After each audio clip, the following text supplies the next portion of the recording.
कि हम एक गांव में रहते हैं और एक गांव में रहते हुए भी हम लोगों का जो साझा प्रयास होता है, मिलकर काम करने का जो तरीका होता है, वो बहुत कमज़ोर हो चुका है।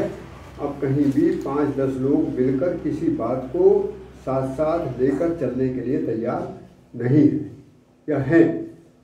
नहीं। एक कमजोरी आई है कि हम भला तो चाहते हैं, अच्छा काम भी करना चाहते हैं, लेकिन मिलकर कैसे आगे बढ़े वो कोई बात हमारे बीच में से निकल गई और वो दोबारा कैसे वो बात स्थापित हो उसकी ज़रूरत है। क्योंकि फार्मर प्रोड्यूसर कंपनी जो इस समय की बहुत बड़ी मांग है कि किसान ही उत्पादक हो, किसान के पास ही सर्टिफिकेट हो, किसान ही प्रोसेसिंग करता हो, वो ब्रांडिंग पैकेजिंग बनाकर सामान को सीधे कंज्यूमर को भी बेच सकता है और वो एक बढ़िया क्वालिटी का सामान पैदा करके किसी कंपनी के साथ भी अपना अनुबंध कर सकता है अपनी शर्तों पर। ये पूरी ध्यान से सुनने की जरूरत है। इस वकालत में ना फंसें कि कानून में क्या लिखा है और क्या बदलेंगे क्या नहीं बदलेंगे, उधर किसी का ध्यान ना जाए, क्योंकि वो बिना मतलब की एक बहस है। सही बहस ये है कि कानून जो भी कोई बनते हैं वो किसानों की आमदनी के लिए, देश के भले के लिए, समाज के भले के लिए ही बनते हैं। उनको चलाने के तरीके, उनके बारे में क्या सोचना है, कितने अवसर हमको मिलते हैं, हमको क्या करना है, क्योंकि कोई ऐसा काम नहीं है कि सारे काम सरकार कर देगी या सारे काम कोई व्यापारी वर्ग कर देगा। तो आज मैं आपके सामने थोड़ा सा कुछ लिखूंगा। कुछ आप में से ऐसा है कोई जो कागज़ पेंसिल को लाया हो, नहीं तो फिर फोटोग्राफ बनाकर आप इनको भेज देना, ठीक है। ये चीज़ लिखने से थोड़ा समझ में आ जाएगी कि खेती की दुर्गति का कारण क्या था। तो पहला विषय है कि हमारी खेती कमज़ोर क्यों हुई। पहले लोग क्या कहते थे खेती को? तो खेती उत्तम काम है, सबसे अच्छा काम है, उत्तम खेती हाँ, ये कहानी हमने सबने ये जो मुहावरा था ये एक आदमी के मुंह से निकलता था देश में। और आज की हालत क्या हुई कि कोई भी खेती करना चाहता नहीं और अपने बच्चे को खेती करवाना चाहते नहीं। मतलब अब खेती एकदम दुर्गति के साथ है।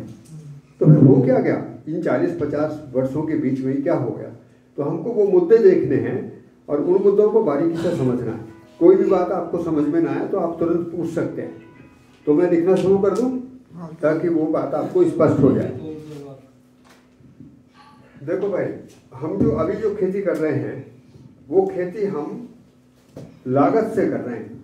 अभी की जो खेती है वो लागत की खेती है, इसको बोलते हैं लागत की खेती जो कर रहे हैं। अब इस लागत की खेती का परिणाम क्या है ये हमको देखना है। तो लागत की खेती में खासतौर से पहली जो लागत है वो है जुताई, दूसरी सिंचाई, तीसरा खाद, चौथा बीज, पांचवा दवाई। इसके बाद में और भी बहुत छोटी छोटी जरूरत है, काटना है, गहाना है, मशीन हर जगह चाहिए, कुछ ना कुछ काम करना ही है, लेबर की भी जरूरत है। मैं उनको मना नहीं कर रहा हूँ, लेकिन ध्यान ये देना है हो क्या रहा है। तो सबसे पहला काम है कि जुताई के लिए अब हम किस चीज से जुताई कर रहे हैं? उत्तर देते रहेंगे तो अच्छा लगेगा, बोले जरूर। यहाँ पर कोई क्लास नहीं हो रही आपको।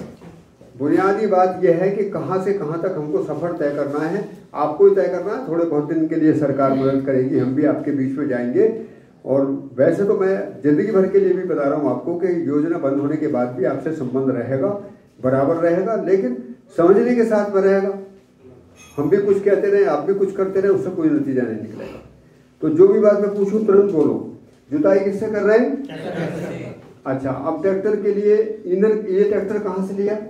बाजार से खरीदा, किसी कंपनी ने बनाया, शोरूम कहीं बाजार में था, पैसा नहीं था तो बैंक से पैसा लिया और पैसे का ब्याज बराबर दिया। ट्रैक्टर चाहे किसान के पास 30 दिन चले, खड़ा रहे, लेकिन ब्याज रोज देना। तो बराबर ब्याज दिया है, पूरा पैसा दिया है, और किसको दिया है? बाजार को दिया। तो ट्रैक्टर बाजार को, फिर इसके लिए अब चलाना है तो डीजल कहाँ से लाओगे? और यदि कोई पुर्जा खराब हो गया और उसकी मरम्मत तो जुताई किसने करी? कितने लोगों को ये बात समझ में आई? जुताई का काम बाजार ने हमसे छीन लिया या छिन गया, दो ही तो बात हुई, या तो छीना या छिन गया। पर क्यों छिन गया? एक बीमारी है हमको, कुछ बात हमको अच्छी लगती है। क्या क्या अच्छा लगता है? जल्दी काम हो जाए, एक तो ये अच्छा लगता है, और मेहनत ना करनी पड़े, ये बहुत ही अच्छा लगता है। ठीक है। तो ये इसमें हुआ क्या कि ट्रैक्टर जब आया तो हमको मेहनत करनी पड़ी क्या? वो जो बैल के पीछे जो 10 किलोमीटर नापना पड़ा वो बंद हो गया। तो बैल के पीछे जो चलते थे वो मेहनत बंद हो गई।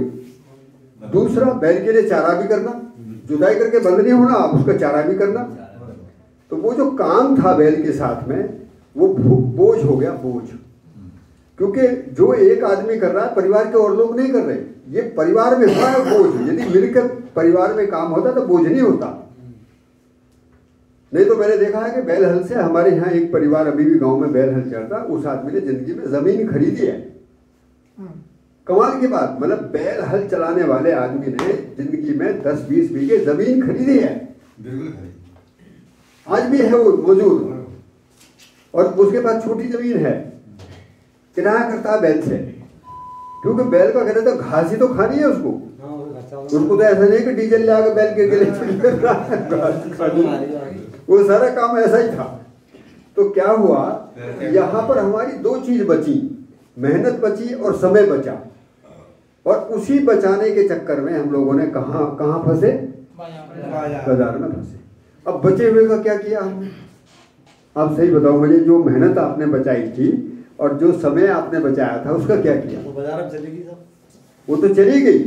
कैसे चलेगी? आपने सटीक बोला, कैसे? वो तेल लाओ, मरम्मत करवा के आओ, खाद लाओ, बीज लाओ। तो एक आदमी जो अच्छा भला सा पढ़ा लिखा आदमी था, वो खेती में किसान ना होकर मैनेजर हो गया, और वो सारे दिन बाजार में से चीजों को लाना, खरीदना, देना, और उसके चक्कर में फिर बाद में उसको ऐसी भी आदत पड़ी कि तनाव रहने लगा, पैसा ज्यादा नहीं निकला था, सांझ को एक पौवा पी के आ गए। ये भी हालत गुजरी, वो सब दौर गुजरे हैं। तो हम लोग बारीकी से उन सब चीजों को जांच कर देखा घटना क्या घटी। तो हमारा समय भी बेकार गया, हमारा श्रम भी बेकार गया, और हमारा पैसा भी बाजार में चला गया। अब सिंचाई के लिए कोई भी मशीन लीजिए, आप कोई भी मशीन लीजिए, मोटर लगाइए, इंजन लगाइए, जो भी कुछ करेंगे वो कहाँ से लेकर आओगे? बाजार से। अब उसके लिए ईंधन कहाँ से? बाजार से। ऊर्जा, मरम्मत, तो ये काम भी किसने ले लिया? पूरा ध्यान आ रहा है ना? इसके बाद में खाद लेना कहाँ गए? कोई कट्टे पे तो तय बाजारी करी कभी?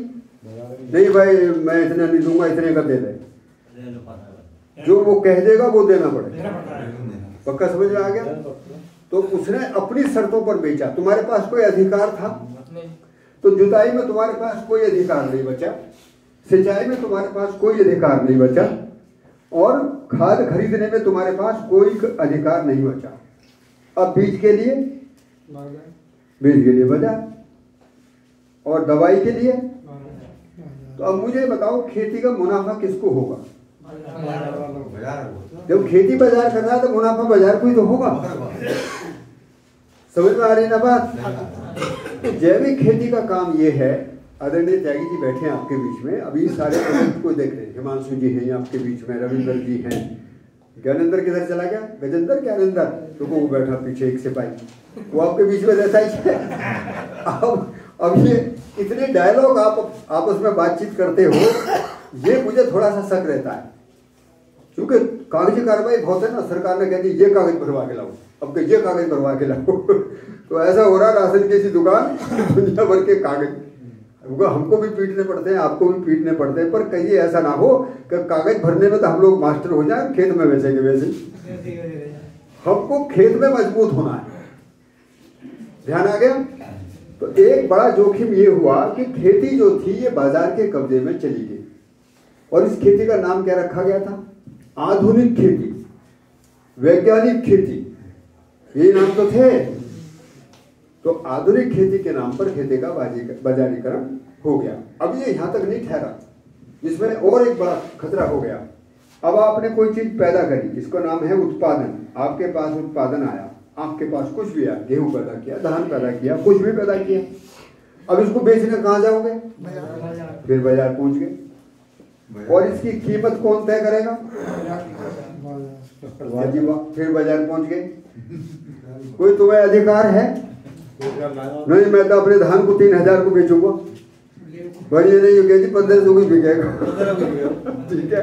और 5 किलो की नमी कटेगी, कुछ भी काटेगा ना वो तो उसकी कटौती को रोक लोगे तुम? नहीं रोक सकते। तो क्या हो गया? वहां भी हम परावलंबी हो गए, बाजार के अधिकार में चले। हमारे पास में पैसा नहीं आना। अब बाजार किसी चीज को ऊंची कर देता है, किसी को नीची कर देता है। जब ऊंची कर देता है तो हम उसको बो देते हैं, जब नीची कर देता है तो बंद कर देते हैं, दूसरे को बो लेते हैं। यही तो कर रहे हैं, कुछ और हो रहा है। तो खेती बाजार की हवा से कठपुतली की तरह नाच रही। क्या कह रहा हूं मैं? ये जो खेती है, ये खेती बाजार की हवा से नाचती है। आलू महंगा तो सब आलू लगा देंगे। अभी पता लगा है कि सरसों का रेट 10,000 पहुंच गया, तो आपका बेहिसाब सरसों है। ठीक है। अब इतना तेल कर देंगे कि फिर ये 3000 रुपये यानी है सब स्टॉक में चले जाए। भाई हाथ में तो उनके भी है सारा खेल, तुम्हारे हाथ में नहीं है। जबकि सरसों का रेट 10,000 होना चाहिए। सरसों का रेट यदि 10,000 होता है तो किसान के हाथ में 2 पैसे आते हैं। किसान ये मतलब की चीजों के पीछे नहीं पड़ा रहेगा। सरसों सबसे कम लागत की खेती है। 1 किलो बीज लगे, खाद की जरूरत नहीं, खेत की जुताई ठीक ढंग से हो, कंपोस्ट खाद बढ़िया सी हो, होगी जैविक खेती, पूरी निकलती है सरसों। बाकी खेती में तो बहुत पहलवानी है। दूसरा, इसमें एक बड़ी बात है, इसके बीज को रख लो, सुखाकर एक बार रख लो, चूहा नहीं खाता, घुन नहीं लगती, कोई परेशानी नहीं। मतलब इसलिए कारोबार में बनिए सबसे ज्यादा जो मालदार हुए वो तिलहन पर हुए।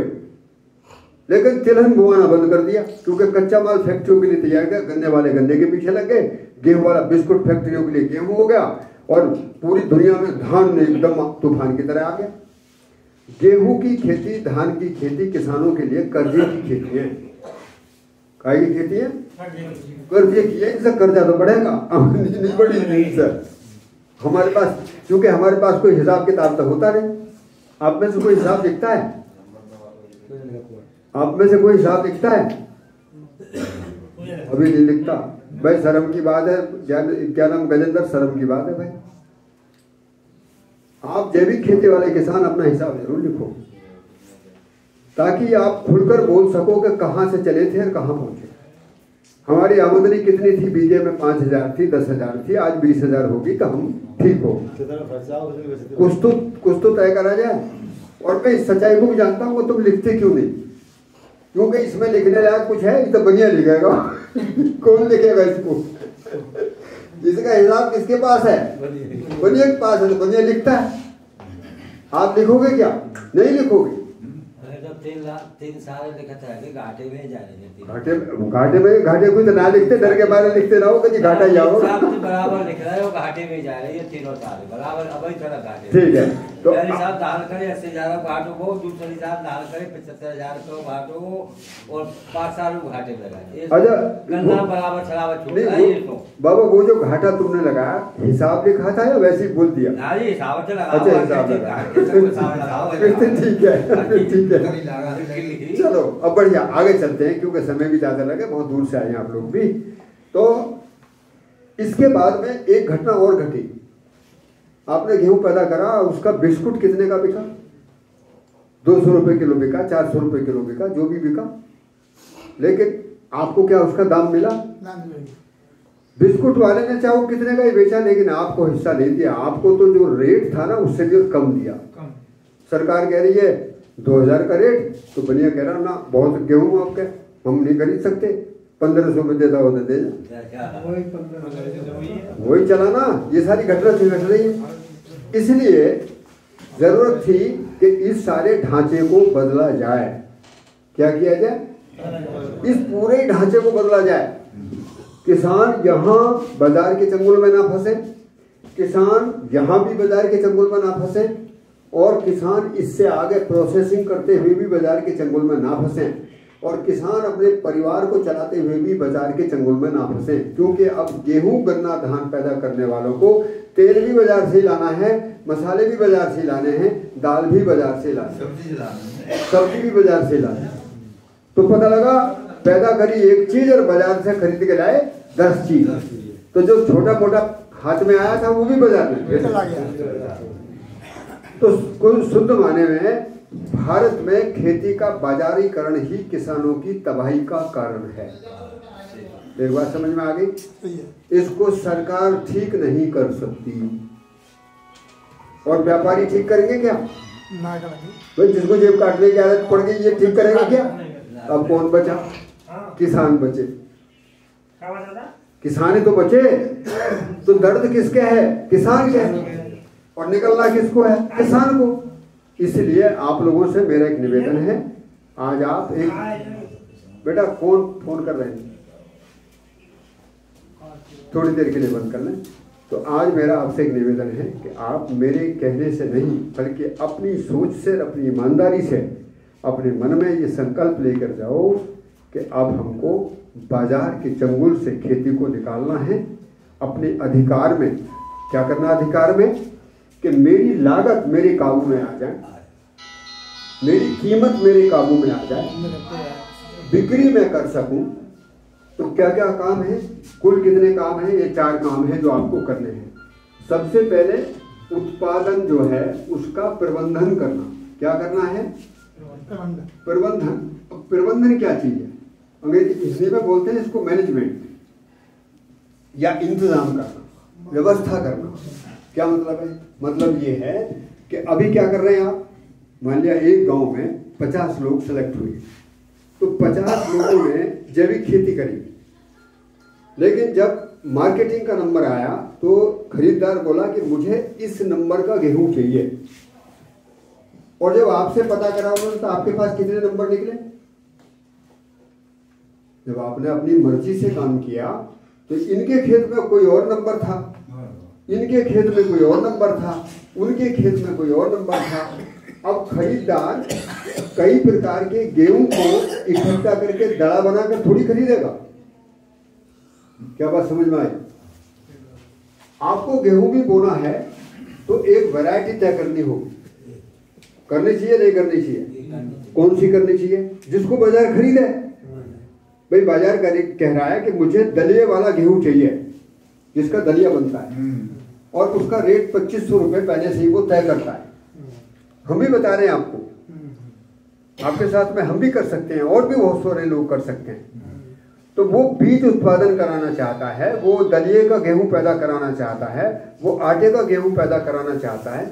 उसके पास जो खरीद के लिए जो किस्म उसको चाहिए, यदि आप उसको लगाओगे तो उसे पता लगाओगे। क्या पता लगेगा? कि भाई इस गांव के 50 किसानों के पास 50 एकड़ में ये बीज है, तो खरीदार आपके पास पहुंच जाएगा। ध्यान करिए, जब हम दुकान पर जाते हैं तो रेट हम नहीं तय करते, वो तय करता है। और जब कोई हमारे पास आएगा तो रेट कौन तय करेगा? हम तय करेंगे। फर्क समझ में आ गया कि नहीं?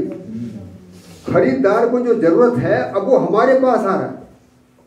50 किसानों में से 10 किसान, एक समिति बन गई, कंपनी बन गई, सभी का एक कार्यक्रम हो गया, तो मिलकर तय किया।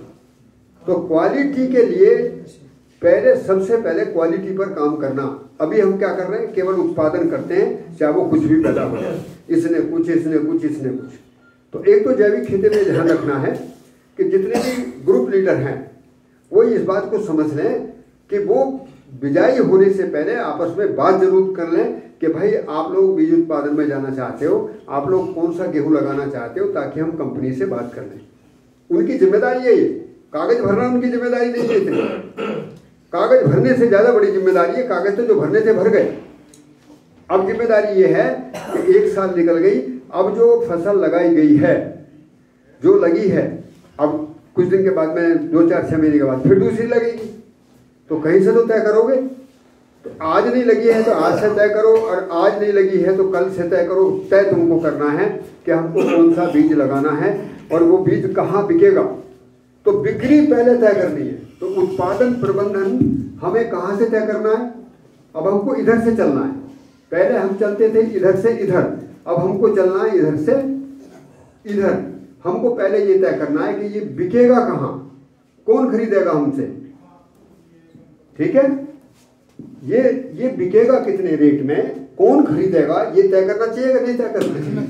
नहीं तो पुरानी खेती है, बढ़िया चीज पैदा करोगे फिर बनिए उधर पहुंच के उसे कहोगे जैविक है, बोला हाँ होएगा, तो उसे क्या मतलब तुम्हारे जैविक से? उसे क्या मतलब? उसे तो जेब काटने से मतलब है, पुराना काम है उसका, तो वही काम है। क्या तुम सोना ले जाओ या चांदी ले जाओ, उसे एक दड़े में तोलेगा। गेहूं माने गेहूं, वो तो तुम्हें पता है कि ये गेहूं, इसका दलिया अच्छा बनता है, इसका आटा अच्छा बनता है, इस वैरायटी में प्रोटीन बहुत ज्यादा है, इसकी जो खूबसूरती है वो क्या है। इसीलिए क्या वालों ने कोई प्रजाति चुनी तो है नहीं, हम लोगों को बताया तो नहीं कि आप इस प्रजाति का क्यों बोल। मैं ये अरे इसीलिए तो बुलाया, इसीलिए बुलाया, इसीलिए बुलाया है कि साल भर निकल गया, अब त्यागी जी बीच में आए हैं, अब ये की मुलाकात हुई है, उधर भी जाना हुआ है कम, हिमांशु जी का भी कम जाना हुआ है। तो हमने कहा कि भाई मुख्य लोगों को बुला लो, एक बार चर्चा हो जाए कि बात कहाँ से शुरू होगी। अभी तो कुछ तय नहीं हो रहा, अभी तो वही चल रहा है। खाते में थोड़े से पैसे आ गए, अब इसका ये खरीद ले, आपका ये खरीद ले, बिल्ली खरीद ले, बंदर खरीद ले, बिल्ली बंदर खरीदने से काम थोड़ी होगा भाई, काम होगा पूरी समझ के साथ। तो समझ क्या है, बिक्री को अब हम इधर से चलेंगे। पहले खेत में बीज डालने से पहले सब मिलकर सोचेंगे कि कौन सा बीज बोए ताकि उसकी बिक्री आसानी से कर सके, उसमें 2 पैसे अच्छे मिल जाएं। किसी से बात ना करें तो हिमांशु जी से बात करिए, त्यागी जी से बात करिए, ये आपके बीच है। गजेंद्र को पकड़ो, वही बीच पर है आपके में। अब बता भाई, अब बता कौन सा बीज बोए। तो अगली फसल से धान में भी मतलब यदि अभी आपके पास गुंजाइश है, आप गन्ना लगाना चाहते हैं, आप हल्दी लगाना चाहते हैं, आप गेहूं लगाना चाहते हैं, आप कुछ भी करना चाहते हैं, सब्जियों में जाना चाहते हैं, तो पहले पूछो, जरूर पूछो, क्योंकि नंबर है आपके पास नहीं, नंबर है सबके पास। आप किसी भी समय भी फोन करेंगे, अभी भी जिनके भी फोन आते हैं हम सुनते हैं कि वो हमारी मशीन का पैसा गया था, मशीन ना मिली। मिल जाएगी मशीन भाई, मशीन सब मिल जाएगी, कोई नहीं, तुम्हारा पैसा लेकर भागने की किसी में ताकत नहीं है। हम हैं आपके बीच में। लेकिन ये मुद्दा केवल मशीन खरीदने का नहीं था, मामला तो कुछ और था। ये तो गंभीर मामला है। 3 साल के बाद में यदि आप लोग खड़े होते हो तो इस काम के करने में कोई आनंद है नहीं, तो क्या मतलब है? वो तो वहाँ के वही है सारे के सारे। एक 1000, 2000, 10, 20 हजार, 50 हजार आपके खाते में जाने से आपका कौन सी भविष्य की पीढ़ी चल जाएगी? कौन सी भविष्य की पीढ़ी चल जाएगी?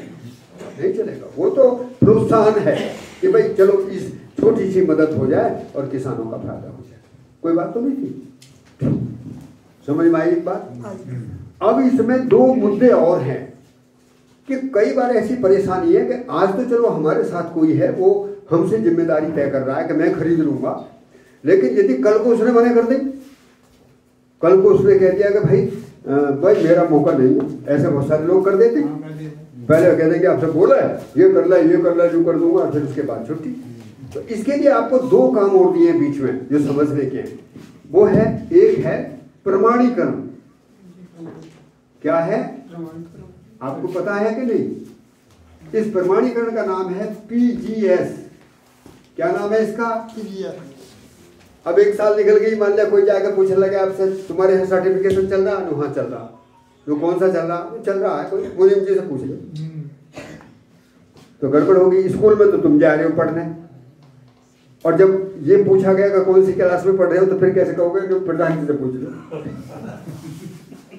हाँ भाई, समझ में आ रहा ना? ये गड़बड़ है। और गजेंद्र सुनता जाइए बेटा, यदि तुम नौकरी बेशक कर रहे हो, यदि तुमने इनके साथ में ये काम नहीं किया, तुम्हारी जिम्मेदारी है, तो तुमको अपराध लगेगा बेटा। मैं साफ साफ कहना चाह रहा हूं, क्योंकि किसान के साथ कोई चालाकी बरतेगा वो अपराध में जाएगा। ये साफ साफ मामला है। ये तो हमको क्या, आपको इतनी दूर बुलाने की क्या जरूरत थी? वहां 20 केचुए वाले कहीं ये दिखा घुमा, ऐसे करते हैं, कंपनी वाले कर देते हैं, हम नहीं करते, छुट्टी करते हैं।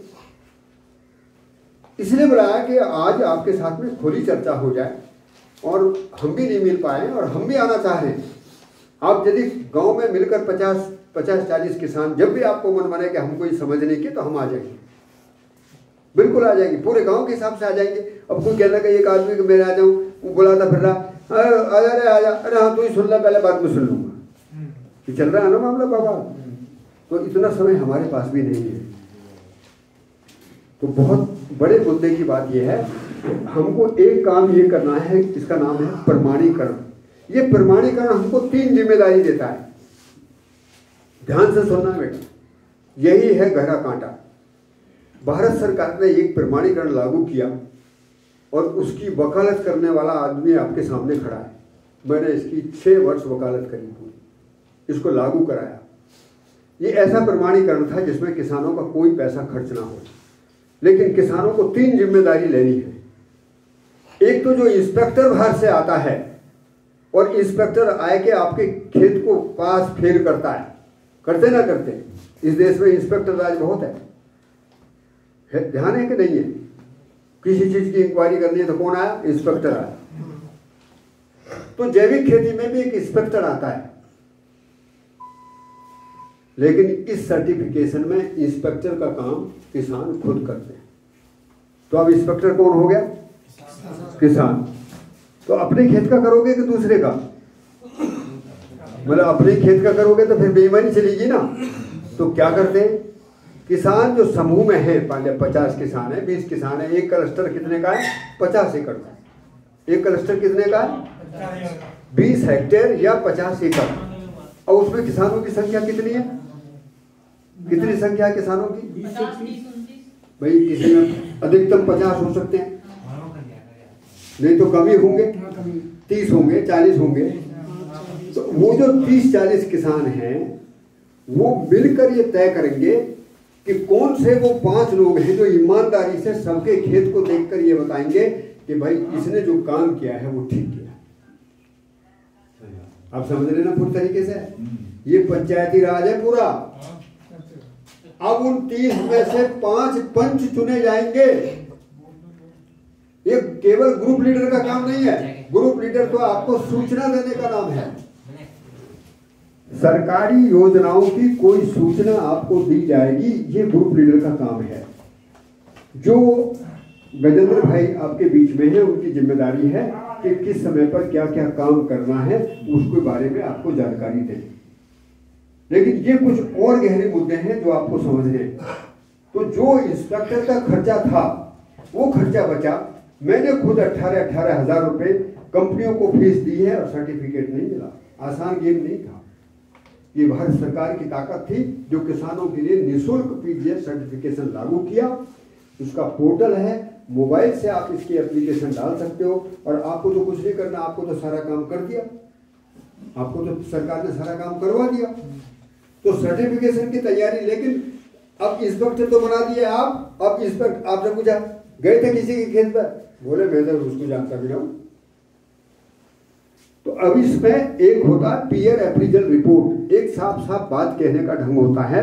उस रिपोर्ट को लगाने का काम है कि आप आपस में एक क्लस्टर में 5, दूसरे क्लस्टर में 5, और ये 5 इनका और ये 5 इनका। तो गांव के लोग आपस में एक दूसरे को देखभाल, क्योंकि ये गलती निकालने का काम नहीं है, एक दूसरे की मदद करने का काम है कि भाई जिस तरीके से काम कर लोगे तो तुम्हारा काम हो जाएगा, समझाने का। दूसरा काम है इसका कि आपको लिखना है। क्या लिखना है? कब हमने बीज डाला, डायरी आपको तैयार करनी है। हिमांशु, डायरी के लिए क्या सोच रहे हैं आप लोग? ये तय किया कि भाई डायरी किसान के पास होनी चाहिए अपनी, तो उसकी भी कोशिश कर रहे हैं कभी जल्दी करवा के वो डायरी आप तक भेजेंगे। डायरी में ये जरूर लिखें कि मैंने किस दिन कौन सी वैरायटी का बीज बोया, कब पानी दिया, कोई बीमारी आई तो उसके बारे में मैंने क्या चर्चा की, मेरे खेत को देखने के लिए कौन आया, जो आया मैंने उसके साइन वहां कराया। ये डायरी है आपका प्रमाण। तो यदि ये सर्टिफिकेट आपके पास है तो भारत सरकार ने इस सर्टिफिकेट में एक कॉलम कर दिया, उसका नाम है जैविक खेती .in के नाम से, या जैविक खेती मार्केटिंग पोर्टल। ये इस तरीके का, जब आपको जरूरत पड़ेगी बता देंगे। आप पूरे गांव के सामान को कि इतना हमारा सर्टिफिकेट का नंबर ये है, हमारे पास पूरे गांव में सामान 2000 कुंटल गेहूं है, किसी आदमी को यदि इसकी खरीद की जरूरत है तो आप जैसे ही इस पर सूचना डालोगे, मोबाइल पर डालते ना जैसे नंबर, तो जैसे ही सूचना डालोगे आपके पास में 5 मिनट नहीं लगेगा, खरीदार का फोन आ जाएगा। ये ध्यान से सुने पूरी तरीके से। एक तो पहली बात कि आपने अपनी जिम्मेदारी से आगे बढ़े, दूसरी बात सर्टिफिकेट आपकी मदद करेगा, क्योंकि सर्टिफिकेट जाने के बाद में अब अमेरिका में बैठा हुआ भी आदमी ये देख लेगा कि अलीगढ़ जिले के फलाने गांव के इतने किसान जैविक खेती से जुड़े हुए हैं। ये गांव, ये अब आपका जो गांव है, आपके जो नाम है वो अंतर्राष्ट्रीय स्तर पर है। कोई भी, जैसे हम कहीं के देश का देख सकते हैं, आपको भी कोई भी देख सकता है। ये एक बड़ी बात होगी। ये केवल इतना ही मामला नहीं है, वो जो आपके कागज लिए गए थे, आपके सारे इंफॉर्मेशन ली गई थी, वो भारत सरकार के पोर्टल पर है इस समय। पोर्टल का नाम क्या है? PGS India organic certification programme. ये याद रहना चाहिए। आप लोगों को मोबाइल में दुनिया भर की चीजें याद रहती हैं, ये बड़े काम की चीज है। केवल याद रहे, क्या याद रहे कि हमारा प्रमाणीकरण का नाम है PGS India organic certification programme, जो भारत सरकार का है और अपने देश में हम इस चीज को बेच सकते हैं। और बाहर के भी बहुत सारे देश हैं कि जो इस सर्टिफिकेट के स्टैंडर्ड के सामान को खरीदने के लिए इच्छुक है। ध्यान आ गया? इसके बाद में अब और एक रास्ता खुलता है। भारत सरकार कहती है कि यदि ये किसान, जो कंपनियां पहले काम कर रही थी, वो काम ये करने लगे, जैसे गेहूं है और गेहूं का ये बिस्कुट बनाने लगे, ये दलिया बनाने लगे, आटा बनाने लगे, पिज्जा बनाने लगे, बर्गर बनाने लगे। ये आदमी बनाता है कोई और बनाता है?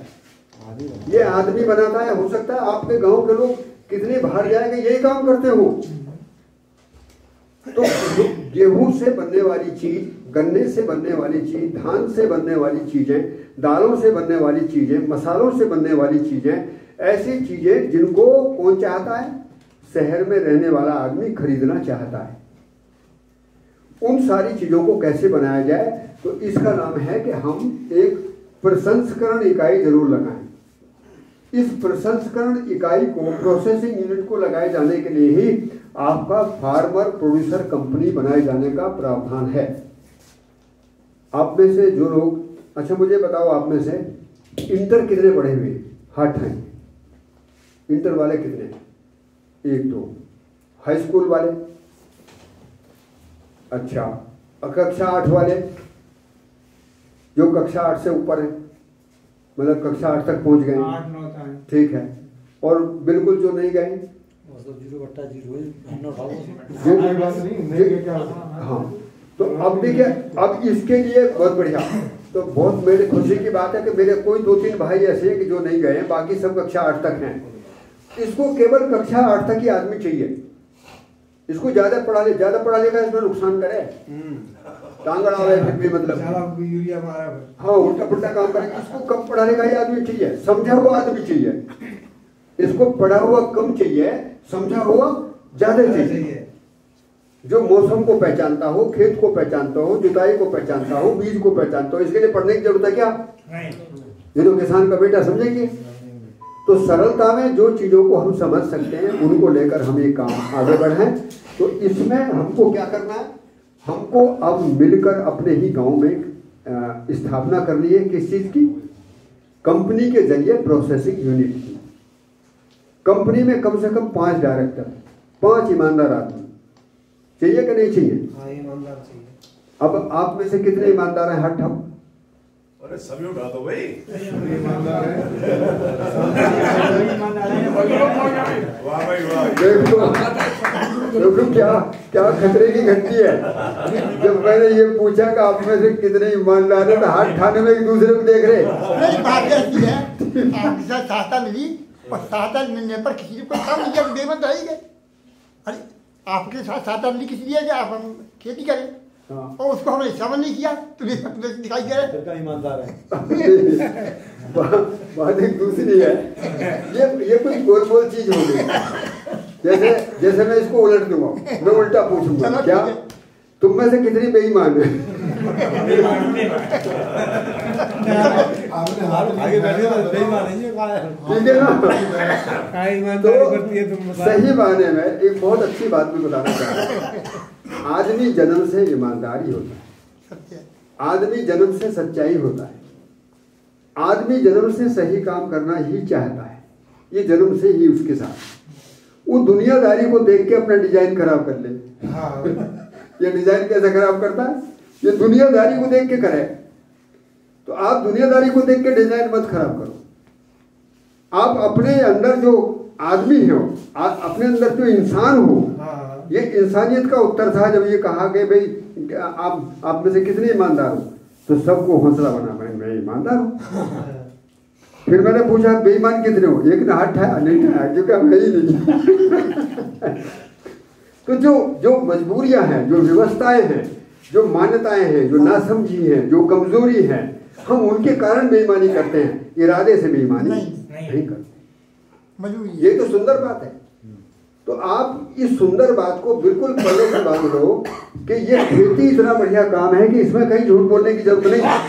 मतलब गेहूं में, खेत में गेहूं बखेर का आए हो और तुम ये चिंता कर लोगे कि जो ना निकल आए, होगा ऐसा क्या? भाई गेहूं बखेरा गेहूं निकलेगा, जो बखेरोगे जो निकलेगा। इसमें झूठ बोलने की जरूरत है क्या? कहीं झूठ बोलने की जरूरत नहीं। इसके पैसे कमाने के तरीके खोजने। क्या हो रहा है कि जो चीज यहाँ 10 रुपए की है, ये जहां तक जाएगी 40 रुपए की हो रही है। आपको समझ में आ रहा है? ये जो 10 रुपए की चीज थी यहाँ कितने की हो गई? 40 की। तो अब मैं कहाँ हूँ? मैं यही हूँ केवल। मैं पिछले 40 साल से यहीं पर हूँ, यहाँ नहीं जा रहा। आपको समझ में आ रहा ना सच्चाई? आप जाना चाहते हो कि नहीं जाना चाहते? क्यों नहीं जा पाए? इसलिए नहीं जा पाए कि भारत सरकार के द्वारा देश में जो कार्यक्रम चला था वो उत्पादन बढ़ाने के लिए चला था। और उत्पादन बढ़ाने में जो आपने अपना दमखम लगाया, उसमें ने कभी आपने सोचा भी नहीं। और देश के लिए कितना बड़ा काम किया कि देश के गोदाम भर के रख दिए। और आपने सोचा ही कहा था अपने पैसे के लिए? सोचा था क्या? किसी ने नहीं सोचा था। सरकार जनसंख्या का पेट भरने के बारे में सोचती थी, वैज्ञानिक उत्पादन बढ़ाने के तरीके खोजते थे, किसान उत्पादन बढ़ाने का काम करते थे, केवल व्यापारी था जो जेब काटने का काम करता था। कौन था? समझ में आ रहा ना? पूरा जो लिखित में बताया आपको समझ में आ रहा है? तो अब क्या करना है आपको? आज से आपको एक संकल्प लेके जाना है यहाँ से। देखो भाई, मैं एक किसान हूँ और बहुत निष्ठा से मैंने आपको अपने परिवार में बुलाया है और मित्र के दर्जे में बुलाया है। और उस मित्रता के दर्जे में मैं अपनी इंसानियत से आपको बताना चाहता हूँ कि यदि आपके अंदर की इंसानियत नहीं जाती तो मेरे भूलने का कोई अधिकार नहीं बनता। इस परिवार में आप लोगों को ये संकल्प लेने की जरूरत है कि जब एक परिवार खड़ा हो सकता है तो हम क्यों नहीं खड़े हो सकते? हमें तो कोई सरकार भी खड़ा करने के लिए नहीं आती। हमने तो सरकार के साथ भी अभी 2-3 साल से जुड़े, उससे पहले सरकार के साथ नहीं, अपने बूते से काम किया है। हजारों लोगों को ये काम ट्रेनिंग देंगे। आज सरकार ने आपके लिए रास्ते खोले। सरकार आपके साथ करना चाहती है कि आप अपनी बदलो अपनी जिंदगी को। तो क्या बदलना है आपको? भाई इतना सफर तय करना है कि 10 रुपए वाला उत्पादक नहीं बनना है, बल्कि 40 रुपए वाला व्यवसायी बनना है। क्या बनना है अब? तो अब हमको उत्पादक से आगे बनना है। क्या बनना है? व्यवसायी बनना है। तो अब हम व्यवसायी कृषक हैं, केवल कृषक नहीं है, क्योंकि कृषक की कोई परिभाषा है ही नहीं। कृषक के पास कोई अधिकार है यहाँ? बताइए, यहाँ किसान के पास कोई अधिकार है? नहीं है। तो जैविक खेती वो खेती है जो आपको आपका अधिकार दिलाती है, आपको उत्पादक से व्यवसायी बनाती है, आपके बच्चों को उत्पादक से कृषि उद्यमिता के साथ जोड़ देगी। कंपनी आपकी खड़ी होगी, आपके बच्चे चलाएंगे, आने वाली पीढ़ी आपको याद करेंगी कि हमारे गांव के लोगों ने मिलकर जो तंत्र खड़ा किया था, उस तंत्र के जरिए आज हमारे गांव के सारे बेरोजगार नौजवानों को गांव में रोजगार मिला। इतना बड़ा कार्यक्रम। एक कंपनी के पास रोजगार लोग करने जाते हैं कि नहीं जाते हैं? आज भी गांव के लोग नौकरी करने जाते हैं। समझ में आ गया? ये बात समझ में आई? तो आपको क्या करना है, फिर संस्करण यूनिट के लिए सरकार ने बहुत बड़े काम करे। एक बीज उत्पादन का काम आप करना चाहते हैं, एक कंपनी बीज उत्पादन का काम करना चाहती है, तो 2-3 साल जब पुरानी हो जाती है, लेखे जोखे रखना और काम करने का तरीका ठीक हो जाता है, लोगों में तालमेल हो जाता है, उन सब चीजों को देखने के बाद में किसानों को करोड़ों रुपए की छूट है। कितने की? एक आदमी को 1 रुपए की छूट नहीं, छोटी मोटी तो भी बढ़ेगी, लेकिन मिलकर यदि काम करना चाहते हो तो करोड़ों रुपए की बात मैं कह रहा हूँ। 2 करोड़, 5 करोड़, 10 करोड़, जितने में आप काम करना चाहते हैं, सरकार अब ये कहना चाहती है कि मिलकर ही कार्यक्रम बदला जाएगा, मिलकर ही कार्यक्रम खड़े होंगे। क्योंकि पैसे को वैसे ही बखेर दो तो कोई नतीजा नहीं, यदि पैसे को किसी कार्य योजना में लगा दिया तो उसका बड़ा रिजल्ट आता है। एक गांव में 1-2 करोड़ की फैक्ट्री लग जाए, उसी में चीजें बनने लगे, दाल की मशीन लग जाए, आटा सूजी मैदा बनाने की मशीन लग जाए, गन्ने के क्रेशर लग जाए, हल्दी का पाउडर बनाने का काम हो जाए, दाल बनाने का काम हो जाए, तो आपको पता लगेगा गांव में ही 10 प्रकार के रोजगार खड़े हैं। ये जैविक खेती का मूल मंत्र यही है कि इन सारे कामों को, कितने काम? उत्पादन करना, प्रमाणीकरण करना, और क्या है? प्रसंस्करण करना और मार्केटिंग करना। इन चारों को एक जगह जोड़ना है, फिर आपकी आमदनी को छीनने वाला धरती पर कोई है नहीं। अब आमदनी कितनी होगी ये मैं बता दे रहा हूं। एक दाने से 1000 दाने पैदा करने वाला यदि धरती पर कोई है तो किसान है। 1 किलो गेहूं यदि हम जमीन में डालते हैं तो कितना पैदा होता है पता है आपको? 1 किलो से कितना होता है? 80 से 100 किलो। कितना? 80 से 100 किलो। एक गन्ने की गांठ लगाते हैं, 5 गन्ने निकलते हैं, एक गन्ने का वजन 2 किलो, तो गांठ का वजन कितने हो गए? 10 किलो। और गांठ का वजन कितना? 20 किलो। 20 ग्राम गन्ने की गांठ जब 10 किलो वजन दे सकती है, तो 20 ग्राम का 10 किलो का कितना अंतर हो गया? फिर किसान गरीब क्यों है? किसान गरीब इसलिए था कि किसान के पास में कोई अधिकार नहीं था। अब हमको क्या करना है? हमको ये सारे अधिकार जिम्मेदारी के साथ, इंसानियत के साथ, हमारा किसी से विरोध नहीं है, हमारा बाजार से भी विरोध नहीं है, हमारा शहर के लोगों से भी विरोध नहीं है, सब अपने हैं। लेकिन हम सबको ये कह रहे हैं कि आप यदि आना चाहते हैं तो अपना हिस्सा ले लो। इसी को बोलते हैं शेयरिंग करना। तो ये कंपनी जो बनेगी आपकी, उसका नाम क्या है? कृषक उत्पादक कंपनी या कृषक उत्पादक संगठन। काम क्या है उसका? उसमें सभी शेयर धारक होंगे, सभी शेयर वाले होंगे। क्या शेयर होता है? उत्पादन करने वाले को उत्पादन का हिस्सा, प्रमाणीकरण करने वालों को इसका हिस्सा, प्रसंस्करण करने वाले को इसका हिस्सा, बाजार करने वाले को उसका हिस्सा, और गांव के लोगों ने मिलकर काम किया, पता लगा गांव का पैसा गांव में। तो बाहर से जब पैसा आता है और गांव से पैसा कम बाहर जाता है तो गांव की मालदारी आ जाएगी। अभी क्या हो रहा है? अभी पैसा बाहर ज्यादा जा रहा है और अंदर कम आ रहा है। हम सब चीजों को जो है बेचते रहते हैं, मर्जी से काम चलते हैं। तो अब मैं इस विषय को थोड़ा सा बदल दूं, यहां तक आपकी स्वीकृति बनी? कोई सवाल मन में है? तो जैविक खेती के बारे में पूरी बात समझ में आ गई कि ये कार्यक्रम है। अब हम आते हैं कि हमारी आमदनी कैसे बढ़ जाए। पहला तरीका, हम खेत में एक फसल ना लगाएं कभी भी। ये कुदरत के खिलाफ कार्यक्रम है। कुदरत अनेक चीज पैदा करती है, तो एक ही खेत में अभी आपको खेत में दिखाया जाएगा कि जैसे मैं एक उदाहरण देता हूं और खेत में भी देखना।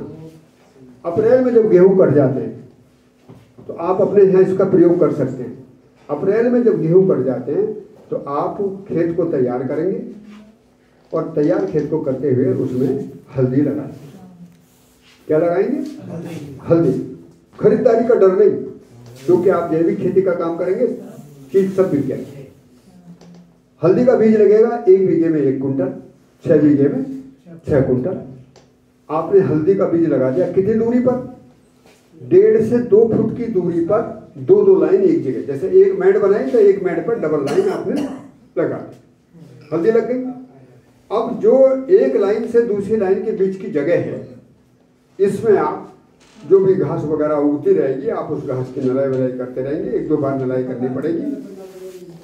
भैया ध्यान से सुने, कौन बात कर रहे हैं? ये ध्यान से सुन ले भाई, फोन एक बार बंद रखें। क्या करेंगे उसमें? हम नलाई करने के बाद में आप धान की पौध डाल दें, जो धान आप लगाना चाहते हैं, और आपको उसमें ना कीचड़ करना है ना कुछ करना है। केवल नलाई के बाद में जब जुलाई का महीना आए तो 5 जुलाई को ही क्या करना है? 3 लाइन पौध लगा दें। किसकी? धान की। हल्दी अपनी जगह चल रही है, हल्दी अपनी जगह चल रही है। क्या लगा दिया? धान लगा दिया। अब धान को ना नलाई करनी है ना कुछ नहीं करना, केवल पानी देते रहना। और चाहे तो उन नालियों में थोड़ा थोड़ा कंपोस्ट वगैरह डाल दें, कल्चर डाल दें। ये बहुत सारी चीजें आपको मिल भी रही है उस तरीके का। इसके बाद में अब ये धान कब कटेगा? अक्टूबर में।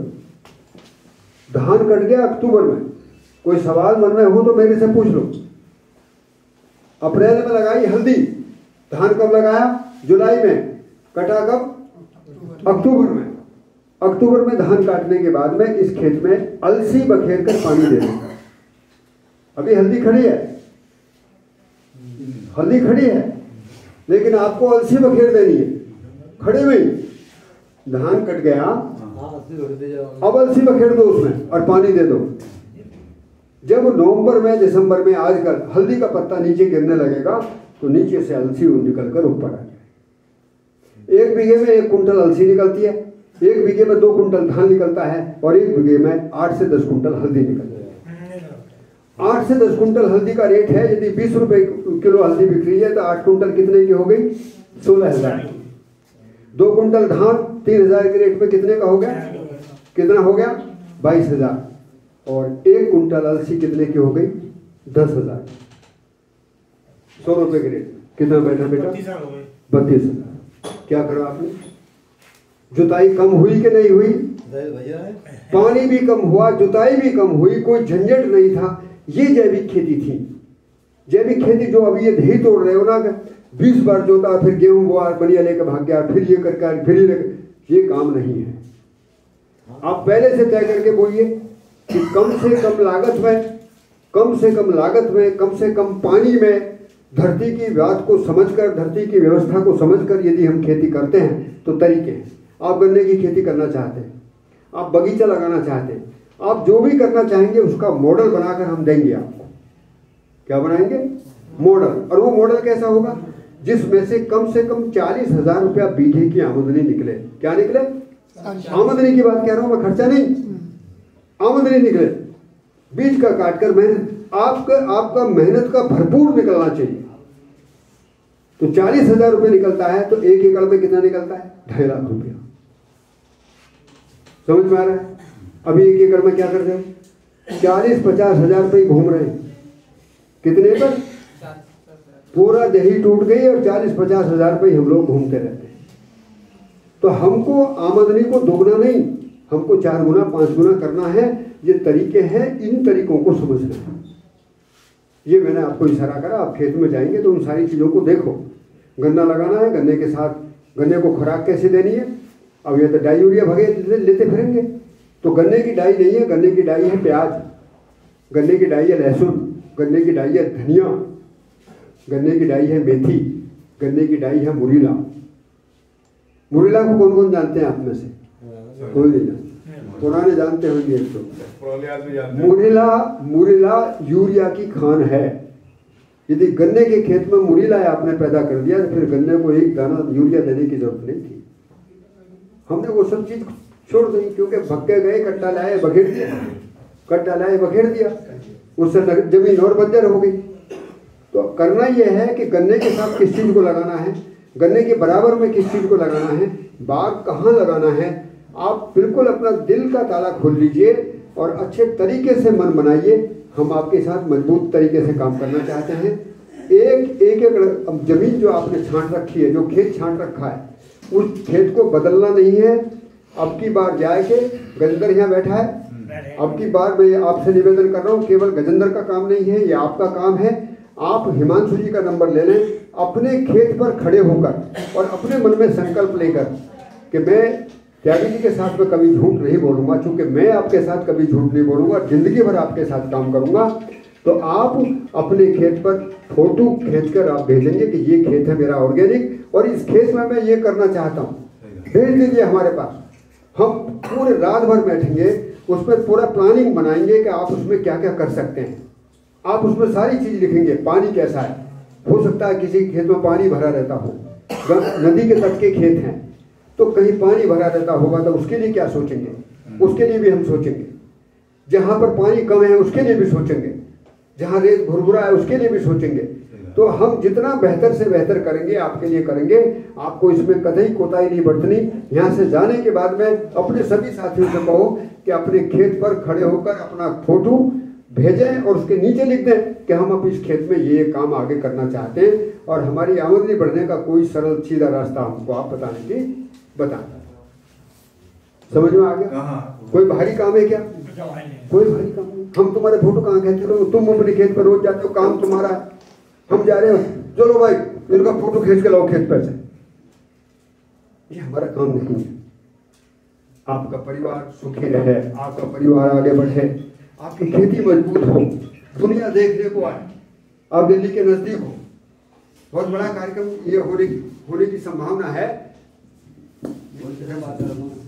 तो मेरा आप लोगों से ये पूरा मन है कि मैंने मॉडल के बारे में, खेत के नक्शे के बारे में, खेत के बारे में आपको बताया। इसके बाद में एक कार्यक्रम ये है कि आप में से जितने भी लोग बीज के काम के लिए, जैविक खेती में बीज का काम बड़ा जबरदस्त है। और हम लोग अभी अब जब यहाँ खाना खा रहे थे वो देखा आपने सब्जियाँ तोड़ फोड़ कर रखी है। तो वो जो गोदाम बन रहा है वो 6-7 हज़ार कुंटल का गोदाम है, मशीन लग रही है। ये जैविक खेती में किसानों को बीज उत्पादन का काम कराना और उसमें गेहूं का रेट जैसे पहले से ही 2500 रुपये तय कर दिया, पहले ही बीज दे दिए। तो आपके यहाँ भी अलीगढ़ में भी जो किसान ये करना चाहें तो अभी त्यागी जी आपको बात रखेंगे, 10 मिनट में आपको ये समझा देंगे कि बीज के काम को कैसे करना। और लास्ट में मैं एक चर्चा आपसे करूँगा कि कृषक उत्पादक संगठन बनाने के लिए या कंपनी बनाने के लिए आपको क्या करना है। हिमांशु जी के साथ बैठकर आपको ये चर्चा करनी है और 5 लोग, कितनी कंपनी बनेगी बेटा वहाँ? एक तो बननी ही बननी। एक तो बनी। मेरी राय ये है कि पहले एक बनाओ और फिर बढ़ाकर उसमें 2-3 भी बनाओ और फिर 5 गाँव में यदि एक हर गाँव की भी बन जाएगी तो कोई बड़ी बात नहीं। पहले एक कंपनी बनाओ और चलाओ। 5 गाँव में से 5 ईमानदार आदमी मुझे चाहिए। ईमानदार का मेरी परिभाषा क्या है? जिसको अपने ऊपर ये भरोसा हो कि मैं कभी भी किसी किसान के साथ अन्याय नहीं करूँगा।